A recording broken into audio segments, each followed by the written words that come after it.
In this video, we are going to look at the week 3 practice assignment solutions. We are going to look at each question and identify the correct option. The first question is, a stem and leaf plot shown in figure 3.1.p, this one, represents the stem and leaf plot of the temperatures in centigrade. What is the stem and leaf representation of temperature? 65 degrees centigrade, 68 degrees centigrade and 67 degrees centigrade. As you can see in the stem and leaf diagram, the phi 1 represents 51 degrees centigrade. So the stem represents the tens digits place and the 1 represents the ones digits place.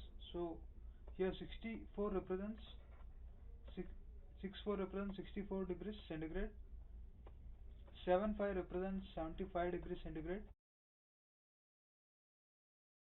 In the same manner, they are asking us to represent 65 degrees centigrade, 68 degrees centigrade and 67 degrees centigrade. As we can identify, the stem for each of these three values are same, that is equal to 6.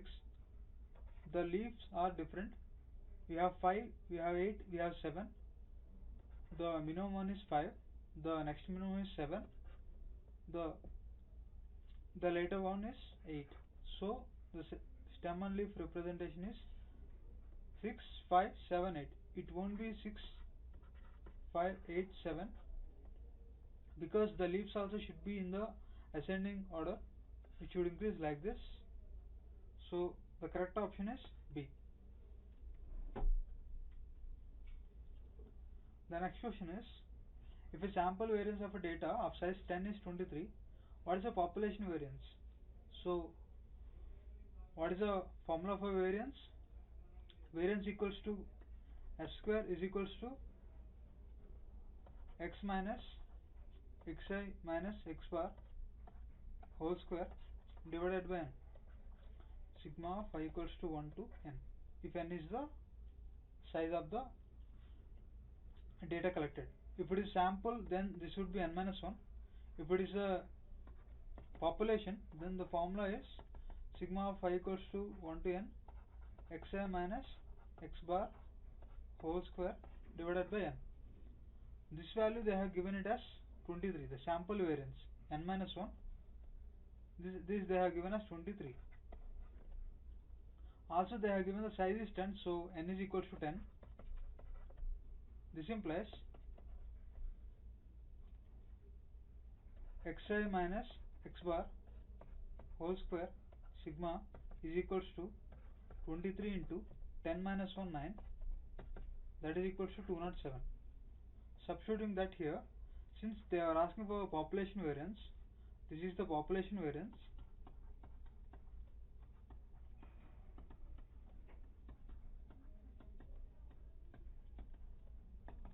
That is equals to xi minus x bar whole square sigma, that is equals to 207, which we have found from the above given data, and n is equals to 10. Substituting that, we will get in the population variance as 20.7. So the correct option is B. The next question is, for a particular data, the value for 10th percentile is 33.5, 25th percentile is 45, 50th percentile is 84.5, and the 100th percentile is 1 or 2. What are they asking? They are asking for median. As we know that median is the middle value in ascending order or a descending order data. It is equal to the 50th percentile value.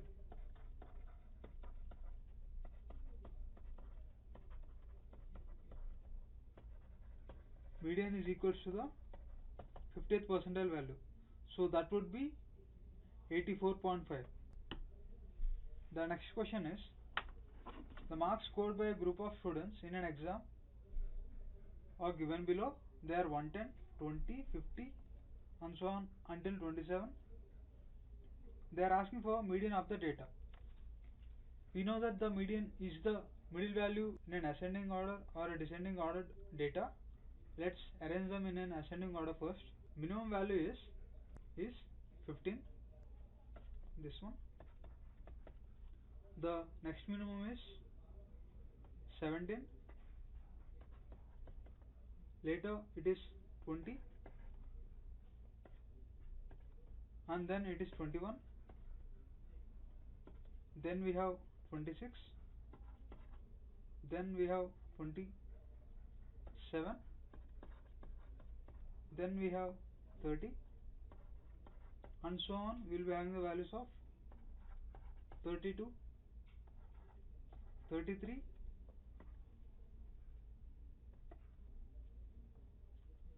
42, 45, 50, and then we will be having 60, 62 and 110.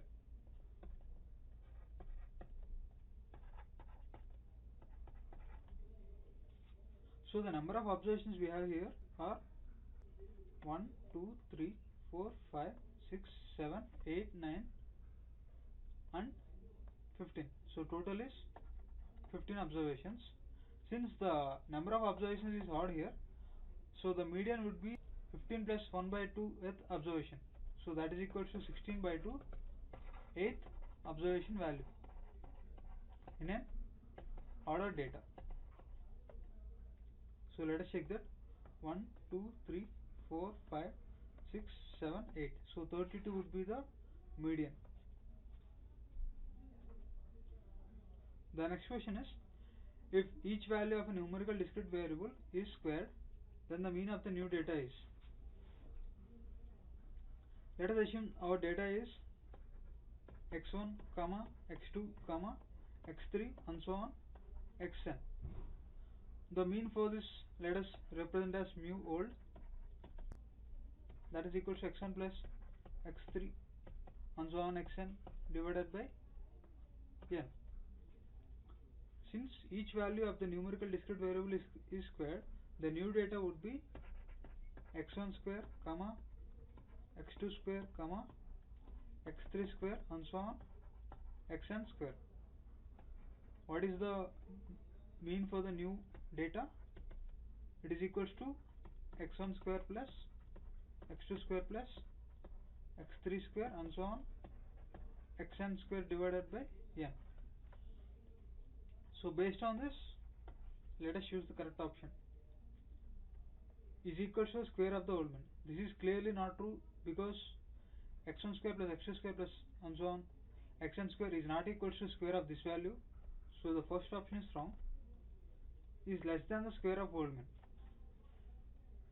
That thing we cannot be commenting without knowing the values of this x1, x2, x3. There could be a chance that the mean of the old data is 0 if there are equal number of positive and negative values. The mean of old can be 0, and the mean of new, since we are squaring it, all the negative values also become positive. So the mean of the new data will be positive. So in that case, we cannot be saying that the mean of new data is less than square of old mean. It would be more than the square of old mean itself. Since the square of old mean, square of 0 is 0, we can say that the new mean is greater than the square of old mean. So option B is also not correct. Is twice the old mean. These two we cannot be commenting without knowing each observation, since we cannot be directly saying that this value is equal to the twice of this value. So option C is not correct. The mean does not change. This is clearly not true, since we are squaring each observation changes, so the mean value changes. So this is also not correct. Cannot be determined from the given data. This is correct, because by just knowing this old mean, we cannot be commenting on this new mean. So option is not correct. We should be knowing each and every observation to comment about the new mean. The next question is, which of the following is not a measure of dispersion? What are the measures of dispersion? The values which talk about the spread of the given data. Let's say that I have the data of x1, x2, x3 and so on xn, and the ordered data is xi, xi1, xi2, xi3 and so on xn. This is the order data. That means that xi1 is less than xi2 is less than xi3 is less than and so on is less than xn. So for this, if I represent that in a graph, let's say this value falls here and this value xi2 is here and so on, this xi3 is here and so on, you might be having this xin as here. So all these data points, they are having this much of spread. So in the same way, which of the following are the measures of spread, they are asking. Is not a measure of dispersion, they are asking. Variance. If you look at the formula of variance, it is equals to xi minus x bar whole square divided by n. Sigma of xi minus x bar whole square divided by n if it is a population. If it is a sample, it would be n minus 1.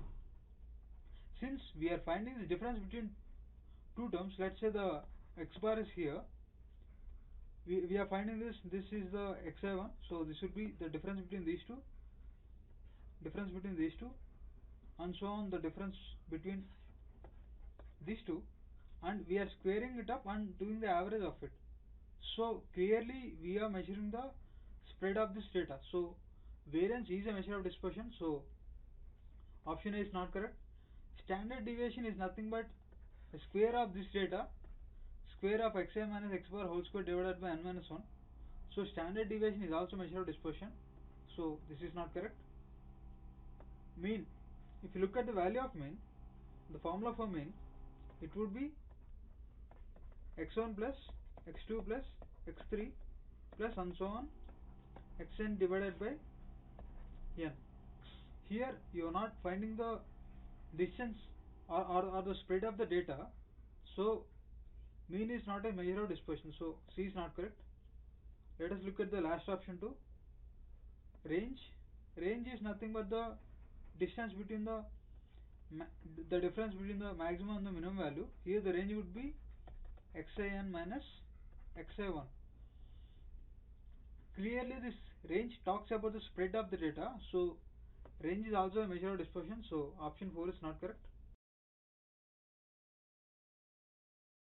So the next question is the mean and sample standard deviation of the data 1, 6, 10, 14, 4, x1, x2 or 7 and root over 1 and 6 by 6 respectively, then what is the value of modulus of x1 minus x2? So this x1 comma x2 values are unknown.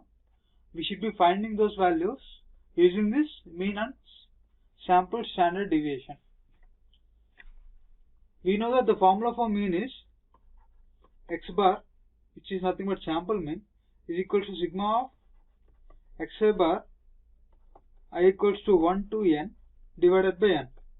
Here the number of observations are 1, 2, 3, 4, 5, 6, 7. So n is equal to 7. So by adding all this, we will be getting 1 plus 6 plus 10 plus 14 plus 4 plus x1 plus x2 divided by 7. We know that this x bar is given as 7, so substituting that, 7 equals to, all this adds up to this 1 plus 6 equals 7, 7 plus 10 is 17, 17 plus 14 is equals to 31, 31 plus 4 is 35, so 35 plus x1 plus x2 divided by 7. This implies taking this 7 to this side and changing the LHS and RHS, you will be getting 35 plus x1 plus x2 is equal to 7 into 7, that is equal to 49. This implies x1 plus x2 is equal to 49 minus 35, that is equal to 14. x1 plus x2 is equal to 14. This is the first equation which we have got using the value of mean, x bar value 7, which is given as a first condition. We need to know one more value, we need to have one more value to solve this x1 comma x2. We are given this value of standard deviation, so we will use that value. The data given are 1, 6, 10, 14, 4, x1, x2.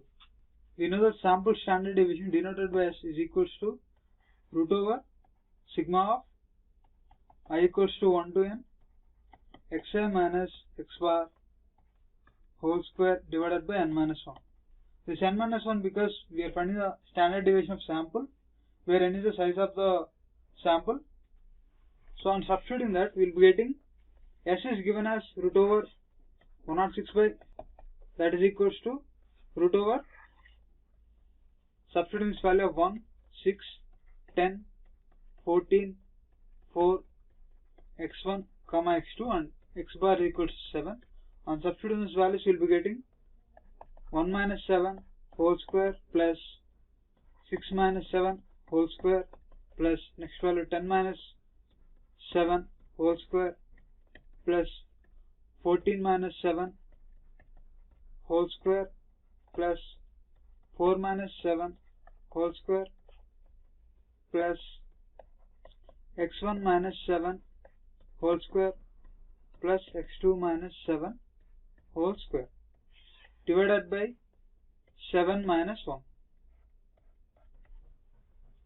This 7 is the size of the sample. So on squaring on both sides, and here we already know that x1 plus x2 is equals to 14. So instead of having two values here, I can substitute any value in the place of other, like I can substitute x1 in the place of x2, x2 by x1, so that it will become the equation in only one variable, so that we can solve for that one variable. So this x2 can be written as 14 minus x1, so that this x2 we can replace it by 14 minus x1 in the coming equation. So on squaring on both sides, we will get that 106 by 6 is equals to 1 minus 7 whole square, which is nothing but 6 square, plus 6 minus 1 square, which is nothing but 1 square, plus 3 square, plus 14 minus 7, 7 square, 4 minus 7 is 3 square, plus x1 minus 7 whole square. Here we are going to replace this x2 by 14 minus x1, plus of 14 minus x1 minus 7 whole square divided by 7 minus 1 is 6. We can cancel out the 6 value, and we will be doing the squares in the next equation. 106 equals 6 square, which is nothing but 36, plus 1 square is 1, 3 square is 9, 7 square 49, plus 9, plus x1 minus 7 whole square, plus of this 14 minus 7 is nothing but 7, so I can write that as 7 minus x1 whole square. If you identify here, this is nothing but a minus b whole square plus of b minus a whole square. We know that a minus b whole square is equals to b minus a whole square. So I can replace the 7 minus x1 whole square by x1 minus 7 whole square itself. This implies 106 equals to, we will add this each of these values. This will be becoming 37 plus 9, which is nothing but 46. 46 plus 49, which is nothing but 95. 95 plus 9, which is nothing but 104. 104 plus of x1 minus 7 whole square plus of x1 minus 7 whole square, which is nothing but x1 minus 7 whole square. This implies that 2 into x1 minus 7 whole square is equals to 106 minus 104, which is equals to 2. Implies x1 minus 7 whole square into 2 is equals to 2. By cancelling this 2, we will be getting x1 minus 7 whole square is equals to 1. So by doing square root, we will be getting that x1 minus 7 is equals to plus or minus 1. This implies x1 could be 7 plus 1, which is nothing but 8, or x1 is equals to 7 minus 1, which is nothing but 6. If x1 is equals to 8, implies x2 is equals to 14 minus 8, that is equals to 6. If x1 equals 6, then x2 equals to 14 minus 6, that is equals to 8. So what we need to find is modulus of x1 minus x2. We'll do it for the first case of 8, 6, that is equals to modulus of 8 minus 6, that is equals to 2. This is the first case. The second case, the values of x1, x2 are 6, 8. So the modulus of 6 minus 8 would be modulus of minus 2, which is nothing but 2 itself. So the value of modulus of x1 minus x2 is equals to 2. This is the correct answer. In the next question, they have given the mean of n observations from x1 to xn, which is 15, and they are given the mean of x1 to x2n, 2n observations of 45, and they have given the mean of observation x1 to x3n, 3n observations, which is 34, and they are asking the mean of this data, 2xn plus 1, 2xn plus 2, 2xn plus 3, and so on, 2x to n. These are n observations here, from here to here, n plus 1 to 2n, 3x to n plus 1, 3x to n plus 2, 3x to n plus 3, and so on, 3x, 3n. These are n observations. So total we have 2n observations for this data. To get the mean of this data, we should be knowing the sum of these 2xn plus 1, 2xn plus 2, 2xn plus 3, and so on, 2x to n.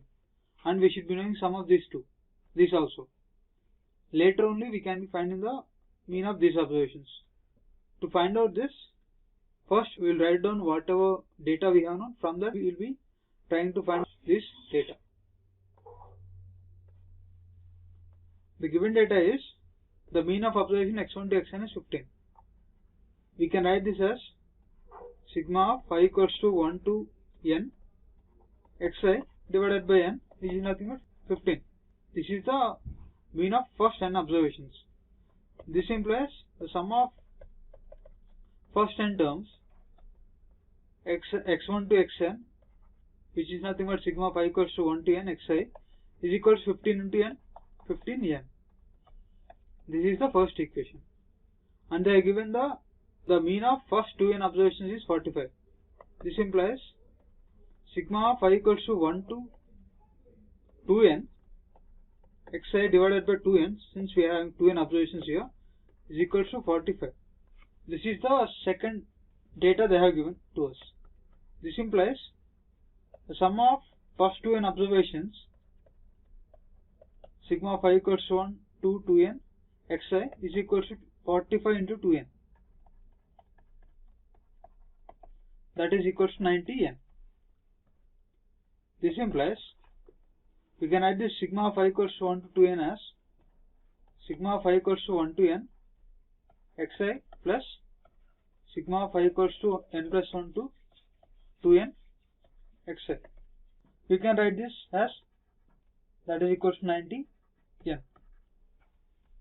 We have written this sigma phi equals to 2n to xi into this one. We have just expanded this as sum of first n observations and the sum of next 10 observations. This implies we already know that the first of n observations, sigma phi equals to 1 to n xi is equals to 15n from the first equation. On substituting that in the whichever expression we have got of sigma phi equals to 1 to n xi plus sigma phi equals to 1 to I equals to n plus 1 to 2n xi is equals to 19, which we have got there. On substituting this here, we will be getting this value as 15n plus of sigma phi equals to n plus 1 to 2n xi is equals to 90n. This implies sigma of I equals to n plus 1 to 2n is equals to 90n minus 15n, that is equals to 75n. This is the sum of observations from n plus 1 to 2n. Now we will use the third condition that was given to us, that the sigma of first 3n observations is 34. We will use that value. That implies sigma of phi equals to 1 to 3n xi divided by 3n observations is equals to 30 is equals to 34. This implies sigma of I equals to 1 to 3n, xi is equals to 34 into 3n, that is equals to 102n. This implies we can write this sigma of I equals to 3n xi as sigma of I equals to 1 to 2n xi plus of sigma of I equals to 2n plus 1 to 3n. I is divided into first 2n observation sum plus the next n observation sum, that is equals to 102n. This we know this value is equals to 90n from this data here. On substituting this value here, we will be writing this 90n plus of sigma of I equals to 2n plus 1 to 3n xi is equals to 102n. This implies sigma of I equals to 2n plus 1 to 3n xi is equals to 102n minus 90n, that is equals to 12n. Now we need to find out the mean of 2xn plus 1, 2xn plus 2, 2xn plus 3 and so on, 2x2n on this 3x2n plus 1 to 3x3n. The mean of that observation, it is nothing but 2 into x n plus 1, x n plus 2, x n plus 3 and so on, x 2n plus of 3, and taking this 2 common out of this first n observations and 3 common out of this next n observations. 2n plus 1, 2n plus 2 plus 2n plus 3 and so on, x 3n divided by, we have n observations here and n observations here, divided by 2n, that is equals to 2 into, this is nothing but sigma of I equals to n plus 1 to 2n xi plus of 3 into sigma of I equals to 2n plus 1 to 3n xi divided by 2n, that is equals to this value. We know it is equals to 75n from here, that is equals to 2 into 75n plus of 3 into this value, the sigma of I equals to 2n plus 1 to 3n, which is nothing but 12n. We can substitute that here, 3 into 12n divided by 2n, that is equals to 150 plus 36n divided by 2n, that is equals to 93. This is the mean of observations 2xn plus 1, 2xn plus 2, 2xn plus 3 and so on, 2x2n, 3x2n plus 1, 3x2n plus 1 and so on, 3x3n. That is the mean of the data. So the next question is the mean and standard deviation of observations x1 to xn are 20 and 5 respectively, and the mean of standard deviation of observations a into 3xn plus b, a into 3x2 plus b and so on, a into 3xn plus b are 94.5 and 22.5 respectively. Then what are the values of a and b? What is the sum of values a and b? We need to be finding this a and b values. For that they have given this initial mean and standard deviation and final mean and standard deviation values. So let us observe this. This is the old data. The old data is x1, x2, x3, x4, x5 and so on, xn. The new data is x1 a into 3x1 plus b, a into 3x2 plus b, and so on, a into 3xn plus b. This thing I can write it as 3ax1 plus ab plus 3ax2 plus ab and so on, 3axn plus AB. So this is the new data. I can write this series of 3ax1 plus b as this 3a I can consider as capital A, this 3ax1 plus AB I can consider as capital B, so this would be ax1 plus caps B. The new data is ax1 plus B, ax2 plus B, ax3 plus B, and so on, axn plus B. This is the new data. The mean of old data is given as 20. Old data mean I am representing that as x bar old, that is equals to 20.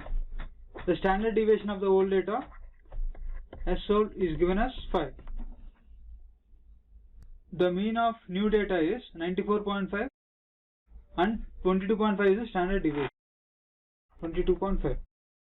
This new data is ax1 plus B series. The old data is x1.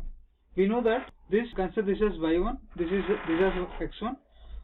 So if it is of this form, then we know that the standard deviation of y1 is equals to a times the standard deviation of xi. This is because the standard deviation of axi, ax2, ax1, ax2 and so on, axn is a times the standard deviation of data x1, x2 and so on, xn. If you know the standard deviation of this data, if you know standard deviation of this data, then we can find the standard deviation of this data by multiplying that by constant a. So we know that this is given as 22.5. So this 22.5 is equals to a into the standard deviation of xi, which is nothing but 5. We know that a is equals to 3a. So I will substitute that here. 22.5 is equals to 3a into 5. This implies a is equals to 1.5. Also we know that the mean of new data yi is equals to a into the mean of xi, a into the mean of xi data plus b. This is because of the properties of mean. Whenever we are multiplying by a constant, the mean will increase by that constant. Suppose if you are multiplying by a constant c, cxi, cx1, cx2, cx3 and so on, cxn, if this is the new data, this would be equals to the mean of the data c times the mean of data x1, x2, and so on, xn.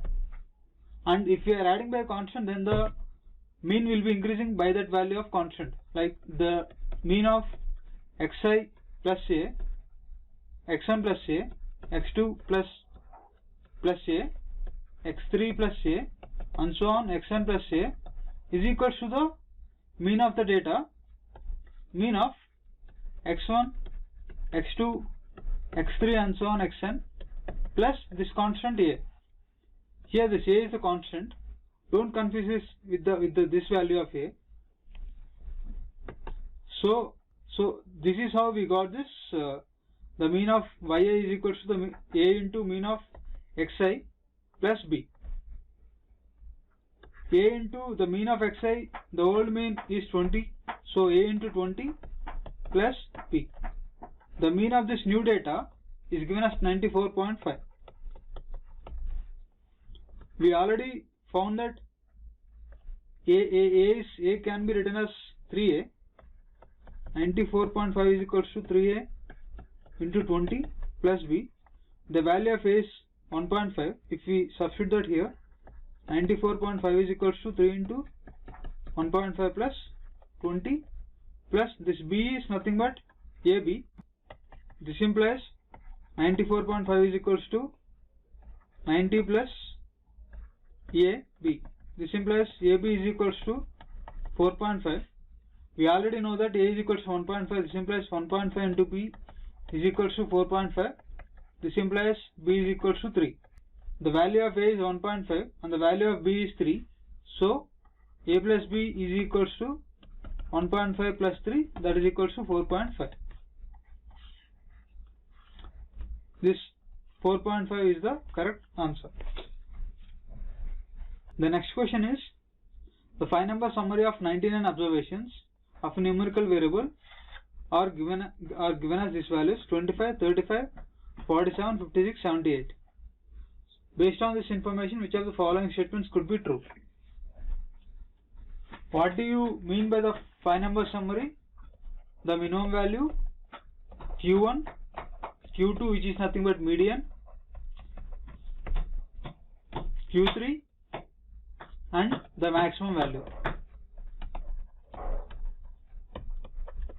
This is the 5-number summary. Here minimum is 25, Q1 is 35, the median is 47,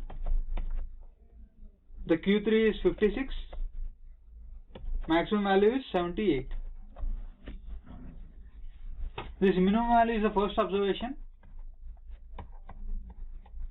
in an ordered data which is ordered in ascending order. This is the 99th observation if the data is ordered in the ascending order, maximum value. Now to find out this median, let us come here for the median.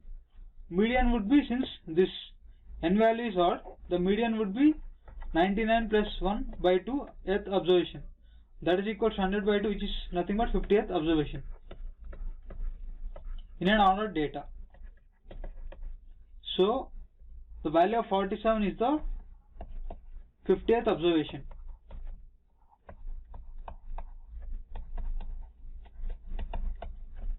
Q1 is a 25th percentile value. Here n is equals to 99, P is equals to 0.25. So NP is equals to 99 into 0.25. Since this is not equals to the exact integer, we will be taking the next highest, which would be the 25th observation. So Q1 is 25th observation.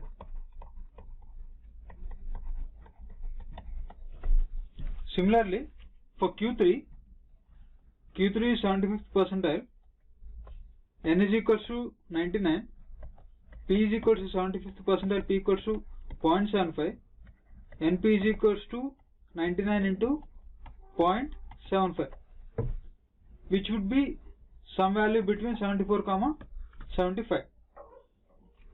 Since this value is not an integer, we will be taking the next highest integer. Since this value lies between 74, 75, the next highest integer is 75. So the Q3 value, the 75th percentile value, should be 75th observation.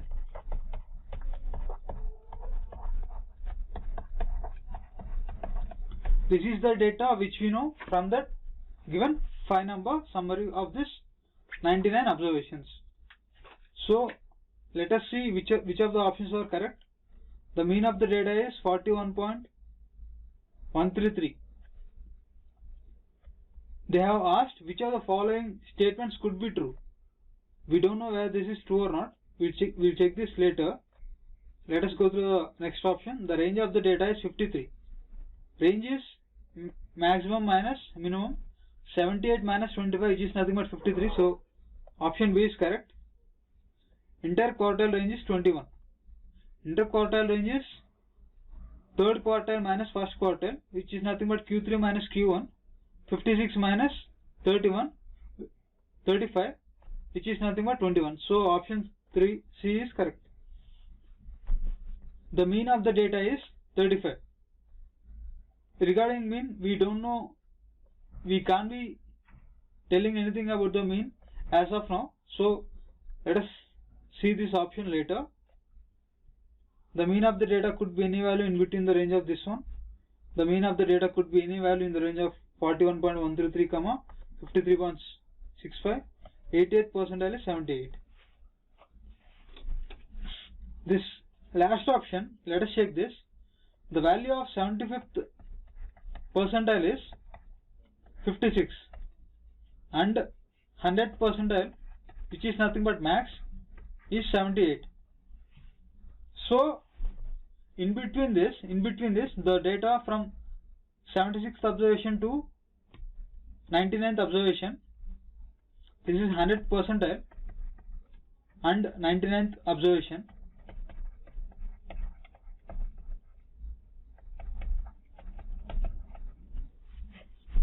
So this value, that 88th percentile value could be anything from 56 to 78. Here they have given that 88th percentile is 78. That also could be true, since like 56 and 78 also could be the value of 88th percentile. So option H is correct. We don't know anything about this mean of the data. To find out about the range of mean, we will be doing this following. We know that the minimum is whatever 5 number summary which we have known. The first observation is 25, the 25th observation is 35. First observation is equals to 25, 25th observation. All these are in an ordered data, in ascending order, that is equals to 25. The 50th observation in an ordered ascending order data is 47. Similarly, the 75th observation is equals to 56 and the 99th observation is equal to 78. Now if you draw a line and represent all these observations, the minimum value, which is nothing but first observation in ascending order, is equal to 25. The maximum value is equals to 99th observation, which is 78.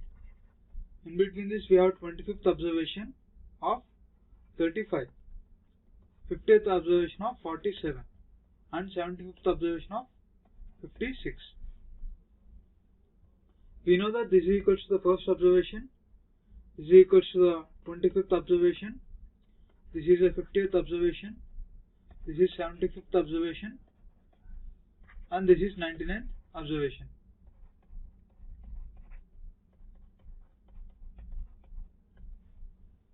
In between this 1 to 25 we have 23 observations, right?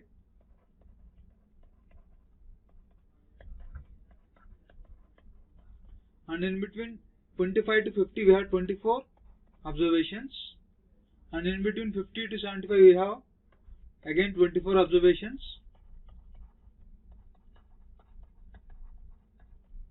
and from 75 to 99 we have 23 observations in between.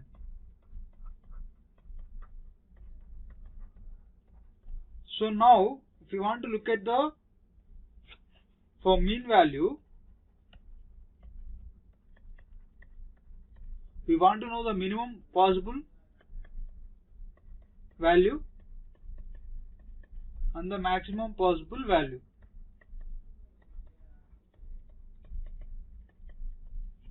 To find the minimum possible value, all these 23 observations should be taking the least possible value that is possible for those observations. These 23 observations, they can range from 25 to 35, including those 25 and 35. So for least possible, these 23 observations should be taking this value of 25. Similarly, these 24 observations, the limits for those will be 35 to 47. So the minimum possible value for these 24 observations is 35. Similarly here, for these 24 observations, the minimum and maximum possible values are 47 to 56. In between them, for minimum, these 24 observations should be taking 47. Similarly here, for these 23 observations, the range would be 56 to 78. For minimum possible mean these 23 observations should be taking this value of 56. Now if you compute the mean, we have 19 observations here. Mean mu minimum is equals to 25, the first observation, plus of these 23 observation, they can take the minimum value of 25, so 23 into 25, plus this 25th observation of 35, plus these 24 observations, the minimum possible value is 35, so 24 into 35, plus 50th observation 47, plus these 24 observations, they can take 47, that is a minimum possible value, so 24 into 47, plus 75th observation, that is 56, plus these 23 observations can take the minimum possible value of 56, so 56 into 23, plus the 99th observation value 78, plus 78 divided by, we have total of 99 observations, that would be equals to 41.131 approximately.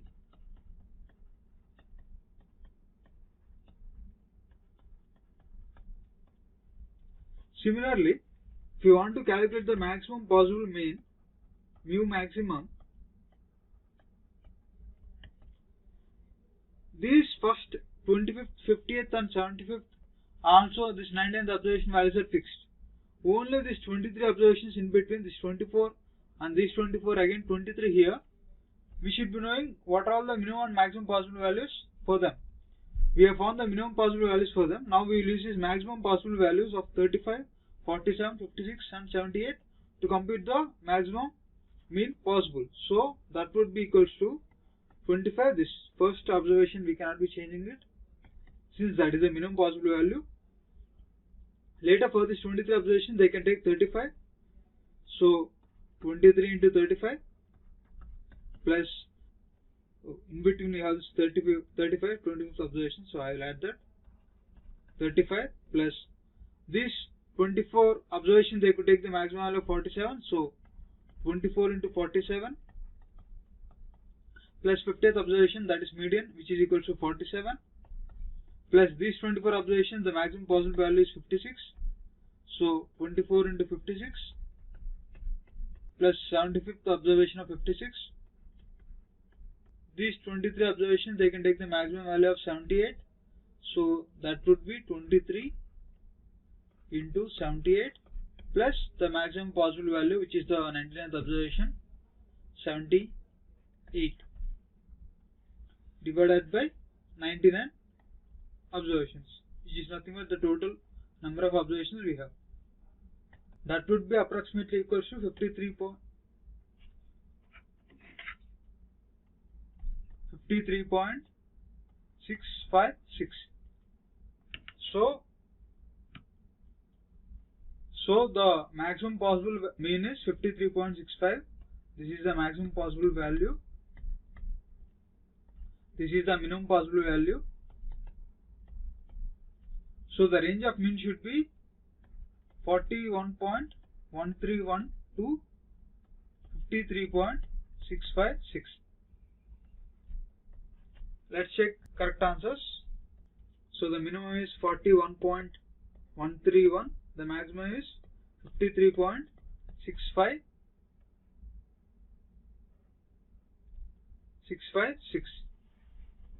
The mean of the data is 41.133. Since it lies within this range of 41.131 to 53.656, this is correct. The mean of the data can be 35. This is outside the limits of 41.131 to 53.656, so this is not correct. The mean of the data can be 56. This is also not true, since it is greater than 53.656. So E option is also wrong. The mean of the data could be any value in the range of 35 to 56. This is true because we have found that the mean of the data could be any value from 41.131 to 53.656. So this is false. The mean of the data could be any value in the range of 41.133 to 53.65. This is true because this 41.133 to 53.65 is subset of this range. So the mean of the data could be any value in the range of this range, as this is subset of this bigger range. So G is the correct option. So the correct options are A, B, C, G and H. Thank you.